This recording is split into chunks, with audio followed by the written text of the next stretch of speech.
এত সুন্দর একটা আকাশ আর এত সুন্দর একটা বাইক, রাইড হবে না তা কি হয়? বেশি জোরে চালাবো না, আস্তে ধীরে চালাবো।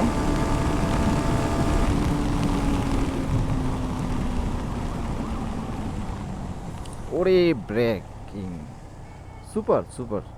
আমি জাস্ট টান দিয়েছি হচ্ছে ব্রেকিংটা চেক করার জন্য, যে আসলে কন্ট্রোলিংটা কেমন মানে লাগে, কন্ট্রোল করতে কত দ্রুত সময়ে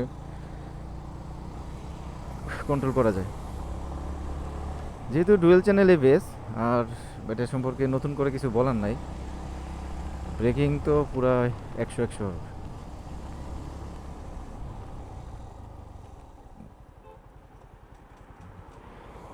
একদম।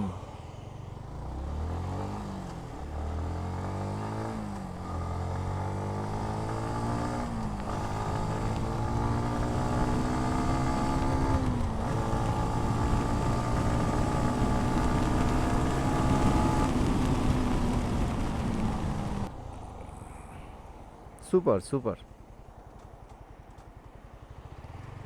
অসাধারণ ব্রেকিং।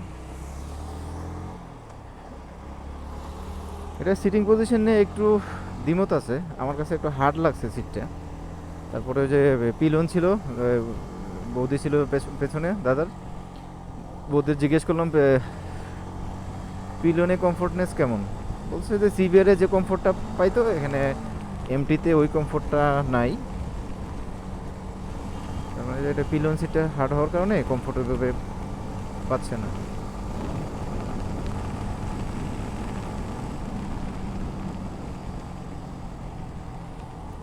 এছাড়া আদার্স যে ব্যাপারগুলো আছে যথেষ্ট ভালো লাগছে। ভাই একটা জিনিস আমার কাছে সবচেয়ে বেশি ভালো লাগে কি গাড়িটা জানেন? আমি আপনাদের দেখাই।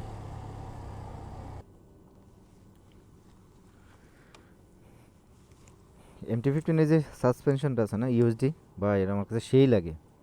দেখেন কত সুন্দর, কত মানে স্মুথলি এটা ইয়ে করে, ইউএসডি সাসপেনশনটা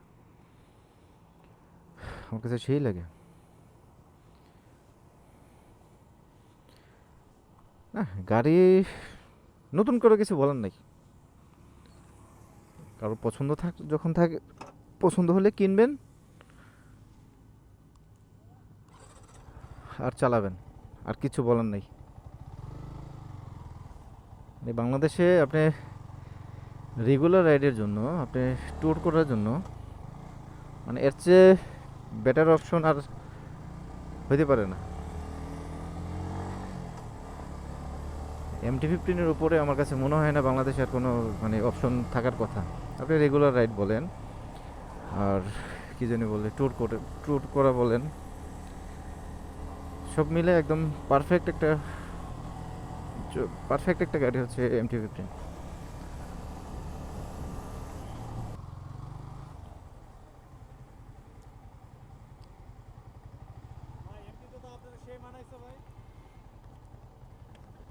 দাদা কেমন লাগতেছে?